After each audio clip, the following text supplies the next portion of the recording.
0072 మరియు 73. యేసయ్యా ప్రియ యేసయ్యా నన్ను కోరిన హృదయం నీదయా.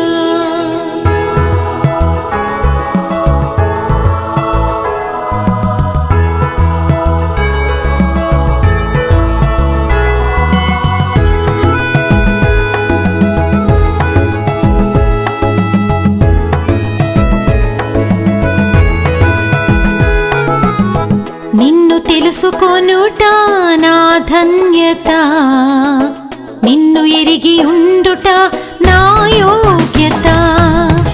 నిన్ను తెలుసుకొనుట నా ధన్యత, నిన్ను ఎరిగి ఉండుట నా యోగ్యత. నిన్ను పూజించుట నా భాగ్యము, నీతో కలిసి ఉండుట నా స్వర్గము. నిన్ను పూజించుట నా భాగ్యము, నీతో కలిసి ఉండుట నా స్వర్గము. యేసయ్యా ప్రియ యేసయ్యా నన్ను కోరిన హృదయం నీదయా.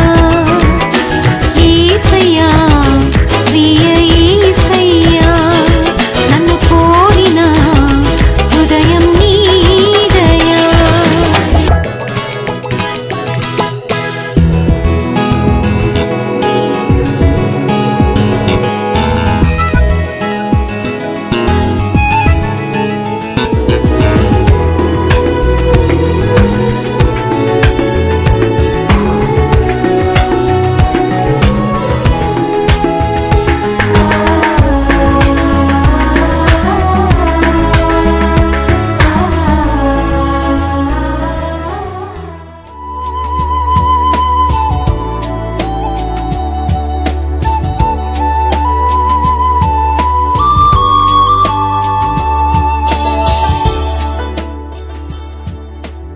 బైబిల్లో మనము చూసినప్పుడు ఆదికాండం 32వ అధ్యాయం 28వ వచనంలో చూస్తే అక్కడ ఎబ్బోకు రేవు దగ్గర యాకోబు కనబడుతున్నాడు. దేవుడు అతనికి ఇలాగ కనబడగానే ప్రార్థన చేస్తూ ఉన్నాడు. దేవుడు ప్రత్యక్షం అవగానే కాళ్ళు పట్టుకున్నాడు. కాళ్ళు పట్టుకుని వదలడం లేదు. దేవుడు ఆ రాత్రి అతన్ని దీవించాడట. అప్పుడు ఆయన, నీవు దేవునితోనూ మనుషులతోనూ పోరాడి గెలిచితివి గనుక ఇక మీదట నీ పేరు ఇశ్రాయేలే గాని యాకోబు అనబడదని చెప్పెను. దేవుడు అతన్ని దీవిస్తూ ఉన్నాడు. దీవించేటప్పుడు ఏం జరిగింది అంటే అతడికి జీవితమే మారిపోయింది. అంత సంతోషం. ఇశ్రాయేలు అంటే దేవుని ప్రియుడుగా మారిపోయాడు. యాకోబు అంటే అప్పటి వరకు పాపాల వల్ల మోసాల వల్ల వేదనతో ఉన్న అతని జీవితం అద్భుతమైన మార్పు కలిగింది. సంతోషంతో వెళ్ళిపోతున్నాడు. పరిశుద్ధ గ్రంథంలో మనం చూసినప్పుడు అన్నా అనే స్త్రీ కూడా కనబడుతుంది. ఆమె దేవాలయానికి దుఃఖంతో వచ్చిందట. కానీ అప్పటి నుండి ఆనాటి నుండి ఆమె సంతోషంగా ఉండడం మొదలుపెట్టింది. హల్లెలూయా. కన్నీళ్లు కారుస్తూ మనోవేదనతో ప్రార్థన చేస్తూ ఉంది. చేసిన తర్వాత ఆ రోజు నుండి కూడా ఆమె దుఃఖమే లేని స్త్రీగా మారిపోయింది. హల్లెలూయా. కారణం ఏంటి అంటే ప్రార్థన చేసే వాళ్ళకి ఎక్కడ లేని సంతోషం వస్తుంది, ఎక్కడ లేని నెమ్మది వచ్చేస్తుంది, ఎక్కడ లేని సమాధానం వచ్చేస్తుంది. అందుకనే దేవుని బిడ్డలారా దేవునికి ప్రార్థన చేయడానికి నేర్చుకోవాలి. ఏ బిడ్డ అయితే దేవుని బిడ్డ ప్రార్థన చేస్తున్నారో ఆ బిడ్డలు మంచి ఈవులు పొందడమే కాదు సంతోషాన్ని కూడా పొందుకోగలుగుతారు. హల్లెలూయా. గొప్ప సంతోషం వాళ్ళ జీవితాన్ని నింపుతుంది. ఇది కూడా దేవుడు అంటున్నాడు అడిగే బిడ్డలకి, ఆయన దగ్గరికి వచ్చి మొరపెట్టే బిడ్డలకు ఆయన ఇచ్చే ఈవులు ఎలా ఉంటాయి అంటే ప్రార్థనలో కూర్చున్న వాళ్ళకి ఇంత గొప్ప ఈవులు ఉంటాయి. హల్లెలూయా. అందుకనే దేవుని బిడ్డలుగా నీవు ప్రార్థనలో కూర్చోవడానికి, దేవుని సన్నిధిలో కూర్చోవడానికి, ఉపవాసం ఉండి కూర్చోవడానికి, కొంతసేపు నిద్ర మానేసి కూర్చోవడానికి నేర్చుకుంటే సంతోషం నీ సొంతం అవుతుంది. హల్లెలూయా. హల్లెలూయా. ఎప్పుడు ఆనందంగా ఉండాలి అంటే అదొక్కటే మార్గం. దేవుడు అంటున్నాడు, మీ సంతోషాన్ని పరిపూర్ణం చేయడానికే నన్ను అడగండి అంటున్నాడు. హల్లెలూయా. దేవుని యొక్క సంతోషాన్ని అలాంటి వాళ్ళు పొందుకుంటారు. తరువాత చూడండి, లూకా సువార్త 11:13 చూద్దాం. పరలోకమందున్న మీ తండ్రి తన్ను అడుగు వారికి పరిశుద్ధాత్మను ఎంతో నిశ్చయముగా అనుగ్రహించుననెను. హల్లెలూయా. నీవు ప్రార్థన చేసే సమయంలో మరొక ఏమి నీకు లభిస్తుంది. దేవుని బిడ్డలారా, కొంతమందికి ప్రార్థన అంటే నిద్ర, కొంతమందికి ప్రార్థన అంటే చిరాకు. ఏదో నెత్తి మీద ఒక కొండంత బరువు మోసినట్టుగా అనుకుంటారు, ఏం చేయమన్నది చేస్తారు, కానీ ప్రార్థన మాత్రం చేయరు. కానీ అసలైన నీకు మంచి ఈవులు వచ్చే స్థలమే ప్రార్థన, నీకు సంతోషం దొరికే స్థలమే ప్రార్థన. ఇక్కడ కూడా అంటున్నాడు, మీ పరలోకమందున్న తండ్రి అందరికీ ఇవ్వడు పరిశుద్ధాత్మని, అడిగేవారికి, ప్రార్థన చేసే వాళ్ళకి ఏమిస్తాడట? పరిశుద్ధాత్మనిస్తాడట. పరిశుద్ధాత్మ మీకు కావాలి అంటే ప్రార్థనా పరులై ఉండాలి. హల్లెలూయా. కొంతమందికి ప్రార్థన అంటే ఇక్కడికి వచ్చిన తర్వాతే ప్రార్థన, ఇంటి దగ్గర ఉన్నంత సేపు ప్రార్థన అనేదే గుర్తురాదు. కొంతమందికి ప్రార్థన చేయాలనే ఆ కోరికే ఉండదు. ఉదయం నుండి ప్రార్థన చేయడానికి దాటేస్తూ ఉంటారు. ఉదయం వస్తే మధ్యాహ్నం చేయొచ్చులే, మధ్యాహ్నం వస్తే సాయంత్రం చేయొచ్చులే, సాయంత్రం వస్తే రాత్రి చేయొచ్చులే, ఇలా దాటేస్తూ ఉంటారు. ప్రార్థన అంటే నువ్వు దేవుడితో మాట్లాడడం, దేవుణ్ణి అడగడం, దేవుణ్ణి నీ జీవితంలోనికి పిలవడం. ప్రభువా, నువ్వు ఏం చేయాలనుకుంటున్నావో నా జీవితాన్ని ఆ రీతిగా చెయ్యని నీ జీవితాన్ని దేవునికి అప్పగించుకోవడం. ఆ ప్రార్థన చేసేటప్పుడు అంటున్నాడు, మీ పరలోకపు తండ్రి అడిగే వారికి ఏమిస్తాడట? ఆయన దగ్గర కూర్చొని ప్రార్థనలు చేసేవాళ్ళు పరిశుద్ధాత్మ చేత నింపబడతారు. హల్లెలూయా. మనం అపోస్తుల కార్యంలో చూసినప్పుడు 10 దినాలు కూర్చున్నారు. 10 దినాలు శిష్యులు, 120 మంది శిష్యులు కలిసి 10 దినాలు ఒక గదిలో కూర్చుని ఉండిపోయారు అంతే. 10 దినాల తర్వాత వారి మీదకి ఏం దిగింది? పరిశుద్ధాత్ముడు దిగి వచ్చాడు. హల్లెలూయా. వాళ్ళే ఆశ్చర్యపడేలాగా దైవశక్తి వాళ్ళ మీద కృమ్మరింపబడ్డం మొదలుపెట్టింది. అగ్ని మొత్తంలాగా పడిందట పరలోకం నుండి, ఒక పెద్ద గాలిలాగా వాళ్ళ మీద వేస్తూ ఉందట. అంతేకాదు, వాళ్ళ నోరిప్పితే అనేక రకాలైన భాషలు మాట్లాడేస్తూ ఉన్నారు. అనేక రకాలైన భాషలు మాట్లాడుతున్నారు. ఆ శక్తికి తట్టుకోలేక కింద పడి దొల్లుతున్నారు. చుట్టుపక్కల వాళ్ళు అనుకున్నారు, వీళ్ళు ఏమైనా మద్యం తాగారా, కేకలేసుకుంటూ దొల్లుతున్నారు అనుకునే అంత విపరీతమైన దైవశక్తి వాళ్ళని కమ్ముకుంది. హల్లెలూయా. 10 దినాలు ఉన్నారు దేవుని సన్నిధిలో.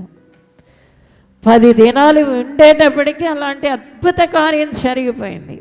దేవుని బిడ్డలారా, నీవు ప్రార్థన చేసే వ్యక్తివైతే పరిశుద్ధాత్ముడు సంపూర్ణంగా నీలోకి దిగి వస్తాడు. బలమైన దైవశక్తి నిన్ను కమ్ముకుంటుంది. దేవుని యొక్క వెలుగు నీ జీవితాన్ని పరిపూర్ణంగా నింపేస్తుంది. దేవుని మహిమ చేత మీరు ఆవరించబడతారు. అంత గొప్ప కార్యం దేవుడు అంటున్నాడు. అది ప్రార్థన కోసం నా గదిలో కూర్చుని నాతో మాట్లాడే వ్యక్తులకి నేనిచ్చే బహుమానం అంటున్నాడు. దేవునికి స్తోత్రం. అంత మహిమ, దేవుని మహిమ, దేవుని శక్తి ప్రభావాలు నీలోనికి దిగి రావడానికి దేవుడు అంటున్నాడు, నన్ను అడుగు. నా దగ్గర కూర్చునే వారికి, నా దగ్గర అడిగే వాళ్ళకి మామూలుగా ఉండదు.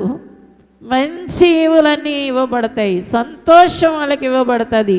అంతేకాదు, పరిశుద్ధాత్మని యొక్క శక్తి ఇవ్వబడుతుంది. అంటే దేవుడే వారిలోకి బలముగా దిగి వస్తాడు. హల్లెలూయా. కాబట్టి దేవుని బిడ్డలారా, దేవునికి మనం ఏం చేయాలి అంటే ప్రార్థనలు చేయాలి. ప్రార్థనలు చేసే వాళ్ళందరూ కూడా ఏం పొందుకుంటారు? పరిశుద్ధాత్మ చేత నింపబడతారు. పరిశుద్ధాత్మ శక్తి వారిలోనికి బలముగా దిగి వస్తుంది. ఇక నీవు ఏం అడుగుతున్నావో, పాటే పాడుతున్నావో, యేసయ్యకి స్తోత్రమే చెప్తున్నావో, కృతజ్ఞతే చెల్లిస్తున్నావో, నువ్వు ఏం చేస్తున్నా ఆయన సన్నిధిలో కూర్చుని ఆయన వైపు చూస్తూ ఆయన అడిగే సమయం దేవుని శక్తి నీలో నింపుకునే సమయం. హల్లెలూయా. దేవుని శక్తి నీలో కృమ్మరింపబడే సమయం. కాబట్టి ప్రతి వాళ్ళు కూడా ఏం చేయాలి అంటే ప్రార్థన విజ్ఞాపనలు చేయవలసిన వారై ఉన్నారు. హల్లెలూయా. ప్రార్థనలు చేయాలి. తరువాత చూడండి, కీర్తన 2వ కీర్తన 8వ వచనాన్ని చదువుదాం. నన్ను అడుగుము, జనములను నీకు స్వాస్యముగాను భూమిని దిగంతముల వరకు సొత్తుగాను ఇచ్చెదను. హల్లెలూయా. దేవుడు చెప్తున్నాడు, నన్ను అడుగు, నాతో మాట్లాడు. మాట్లాడుతూ ఉంటే జనాలే నీకు సొత్తుగా అయిపోతారట, భూమి దిగంతాలే నీకు స్వాస్యంగా అయిపోతాయట. ఎంత గొప్ప అదృష్టమో చూడండి, ఎంత గొప్ప దీవెనో చూడండి. ఈ రోజున ప్రతి వాళ్ళతో కొంతమందికి కచ్చాలు, గొడవలు, ఎప్పుడు చూసినా వీళ్ళతో వాళ్ళతో కొట్టుకోవడాలు, తిట్టుకోవడాలు, ఆడుకోవడాలు, అనుకోవడాలు. ఉదయం లెగిస్తారు, రాత్రి వరకు సమాధానమే ఉండదు. సమాధానం ఉండదు, నెమ్మది ఉండదు. దేవుడు అంటున్నాడు, నీవు నాకు ప్రార్థన చేయడం మొదలు పెడితే కనుక జనాలు నీకేమవుతారు? స్వాస్యంగా అప్పగింపబడతారు. హల్లెలూయా. హల్లెలూయా. నీ స్నేహితులు అధికమైపోతారు, నిన్ను ప్రేమతో చూసేవాళ్ళు ఎక్కువైపోతారు, దయగా మాట్లాడే వాళ్ళు ఎక్కువైపోతారు. ఎక్కడికి వెళ్ళినా దేవుడు మేలుకరమైన వాళ్ళే నీ చుట్టూ ఉంచుతాడు. ఎప్పుడు అంటే నువ్వు ప్రార్థన మొదలుపెట్టినప్పుడు, నువ్వు దేవుని దగ్గర కూర్చోవడం మొదలుపెట్టినప్పుడు, దేవుని వేడుకోవడం మొదలుపెట్టినప్పుడు, అక్కడ ఆ ప్రార్థనా గదిలో జరిగే ఒక అద్భుతం ఏంటి అంటే జనాలే నీకు స్వాస్యంగా అప్పగింపబడతారు. హల్లెలూయా. అందుకనే దేవుడు అంటున్నాడు, నువ్వు అడుగు అంటున్నాడు. తర్వాత చూడండి, చివరిగా యాకోబు పత్రిక 1వ అధ్యాయం 5వ వచనాన్ని చూద్దాం. మీలో ఎవనికైనాను జ్ఞానము కొదువుగా ఉన్న ఎడల అతడు దేవుణ్ణి అడగవలెను, అప్పుడది అతనికి అనుగ్రహింపబడును. హల్లెలూయా. నువ్వు ఎవరిని అడుగుతావు? దేవుణ్ణి అడుగు. దేవుడి దగ్గర కూర్చో. ఇవేమి మనుషులు ఇచ్చేవి కాదు. సంతోషం, మంచి ఈవులు మనుషులు ఇచ్చేవి కాదు. పరిశుద్ధాత్మను మనుషులు ఇచ్చేది కాదు. జనాలని స్వాస్థ్యంగా ఇచ్చేది మనుషులు కాదు. ఇక్కడ కూడా చివరిగా చెప్తున్నాడు, నువ్వు అడుగుతే గనక నువ్వు జ్ఞానం గల వ్యక్తివి అయిపోతావు. హల్లెలూయా. నువ్వు జ్ఞానాన్ని అడగాలి. జ్ఞానం నా దగ్గర, నువ్వు అడిగేటప్పుడు జ్ఞానం కూడా వస్తుంది అంటున్నాడు. సొలొమోను మహారాజు దేవుని మందిరం కట్టిన తర్వాత 1000 బలులు వేశాడు. అతను 1000 బలులు వేసి దేవుణ్ణి స్తుతిస్తూ ఉన్నాడు.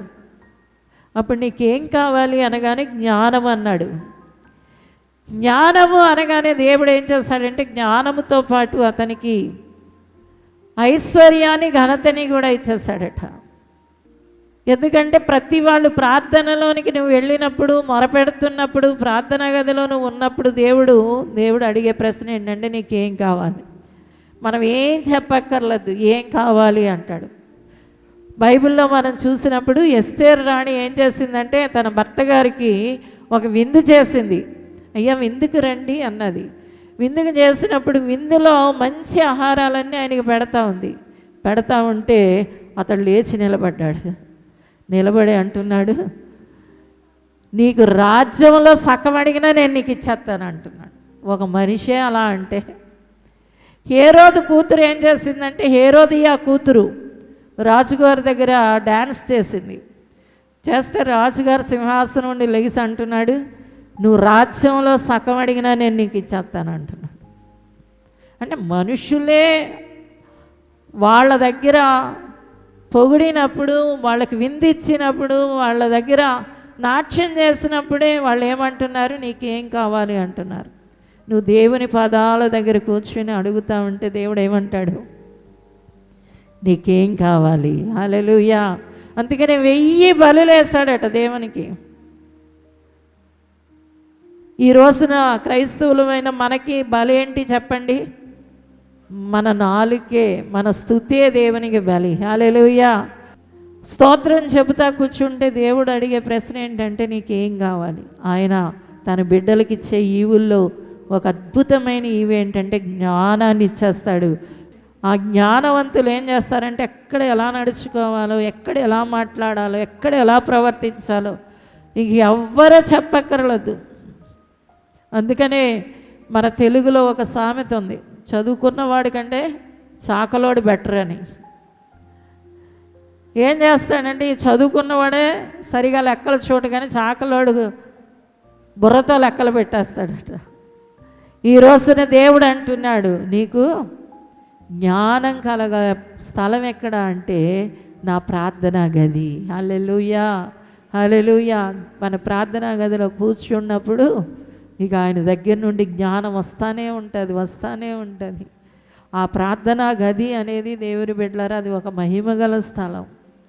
నువ్వు ప్రార్థన ఎక్కడ చేసుకుంటున్నావో అది దేవుని ప్రసన్నతతో నిండిన స్థలం, దేవుని ప్రభావం అక్కడికి దిగివచ్చే స్థలం, దేవుని శక్తి అక్కడ కృమ్మరింపబడే స్థలం, అది మంచి ఈవులు పొందుకునే స్థలం, అది సంతోషాన్ని పొందుకునే స్థలం. హల్లెలూయా.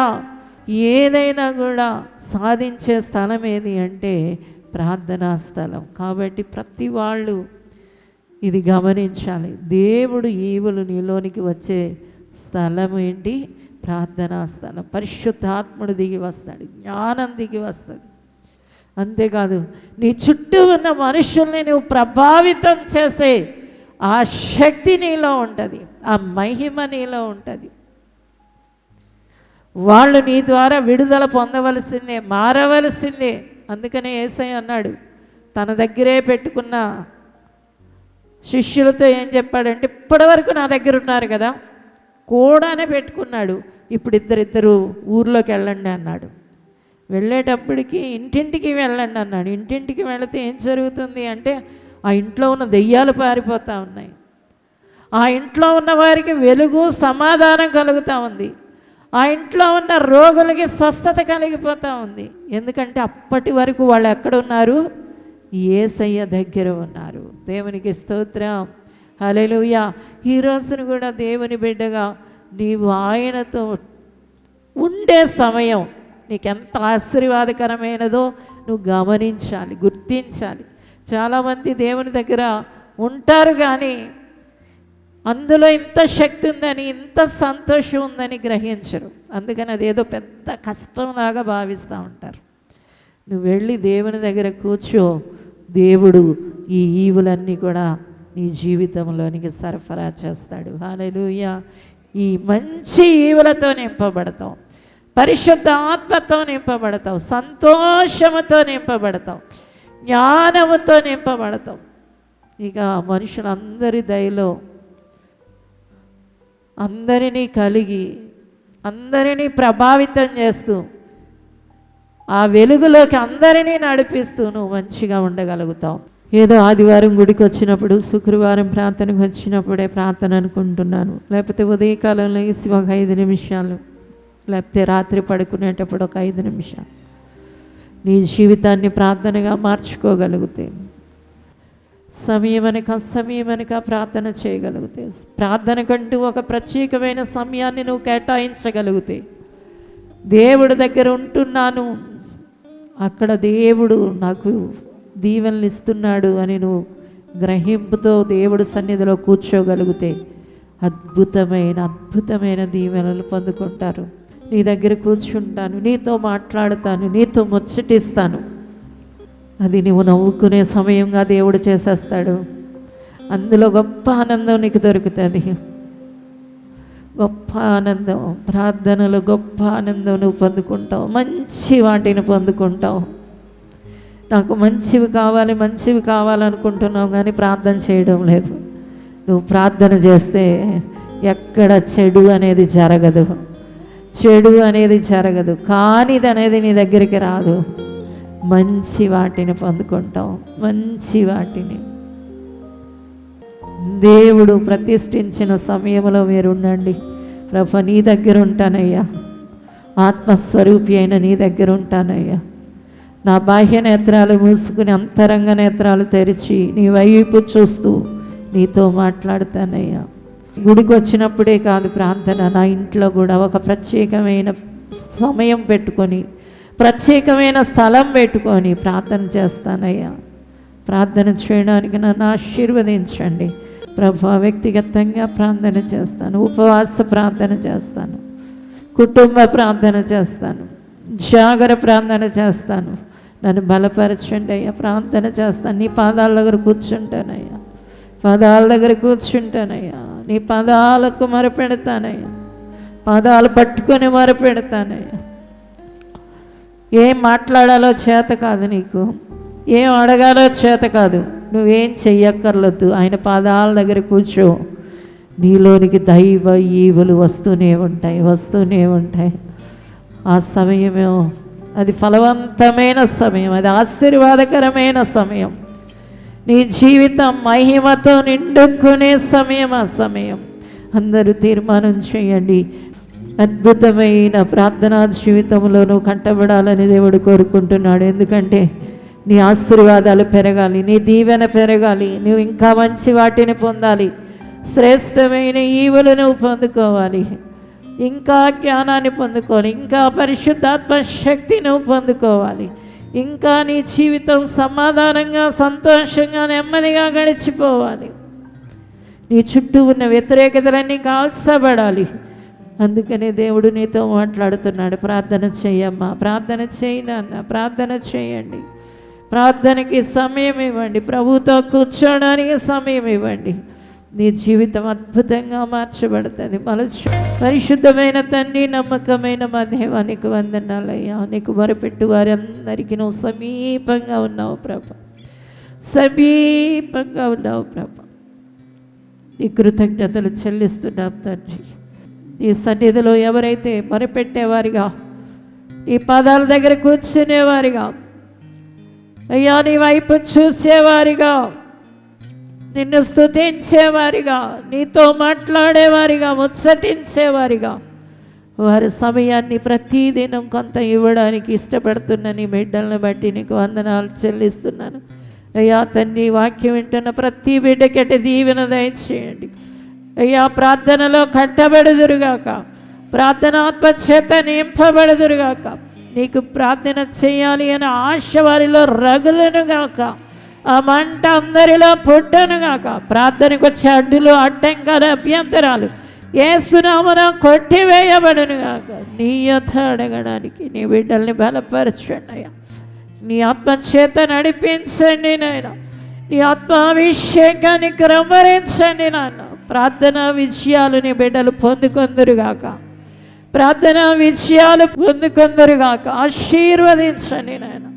అయ్యా, ప్రార్థన చేయలేని వాళ్ళు ఎన్ని నష్టపోతున్నారో గ్రహించి ఇక నుండైనా ప్రార్థనలో కట్టుకోవడానికి ప్రతి బిడ్డని బలపరిచినందుకు వందనాలయ్యా.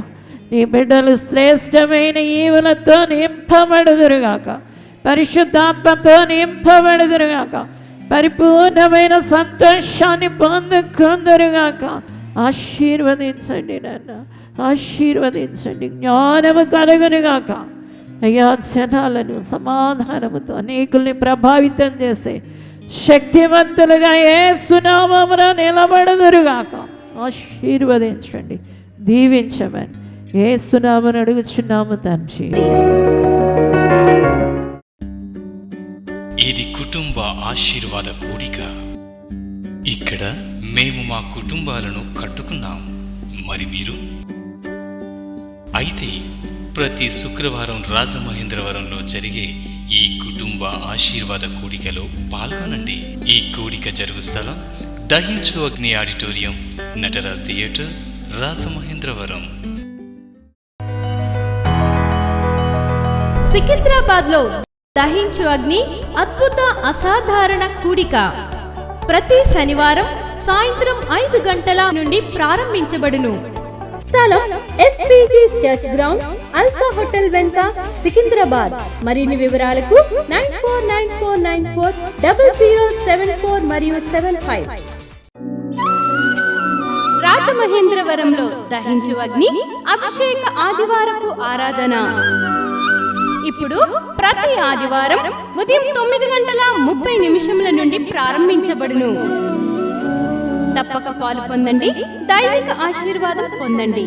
స్థలం దహించు అగ్ని ఆడిటోరియం, నటరాజ్ థియేటర్, రాజమహేంద్రవరం. మీ ప్రార్థన అవసరతలకు 9494940072 మరియు 73. ఈ టీవీ కార్యక్రమాన్ని చూసి ఆశీర్వదించబడినట్లయితే దహించు అగ్ని టీవీ పరిచర్యకు మరియు బ్లెస్సింగ్ ల్యాండ్ కు సహకరించండి. Dahinchu Agni trust current account number 357222444370, State Bank of India main branch, Rajamahendravaram. My address doctor Thomas Dahinchu Agni ministries, తుమ్మలోవా, Rajamahendravaram.